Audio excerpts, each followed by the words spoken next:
জুনিয়ররা নামার পরে সবসময় চায় ফাঁকি দিতে। আর আপনি গার্জিয়ানের সবসময় চাইবেন আপনার জুনিয়র যাতে পড়াশুনো করে।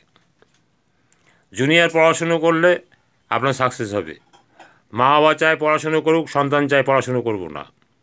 তাদেরকে আকৃষ্ট করতে হবে, তাদেরকে খেলার ছলে, ভালোবাসার ছলে বোঝাতে হবে, বুঝিয়ে আকৃষ্ট করে তাদেরকে হাতে ধরে আদৌ কথার সময় হতে করে করিয়ে যা শেখাবি সেটাই হবে মোক্ষম কথা হিসেবে চল নাই পস্তাবি। নামার পরে 7 দিন 10 দিনের মধ্যে তাকে একটা দুটো পলিসি কিংবা একটা দুটো প্রোগ্রাম সাকসেস করাতেই হবে।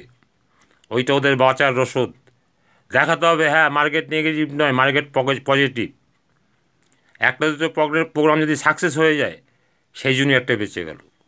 তার রিকেট হবে না, হাবাগোবা হবে না, বোবা হবে না, পঙ্গু হবে না। এই জুনিয়রটা কিন্তু চাইবে যে না আমি এই কাজটা করব।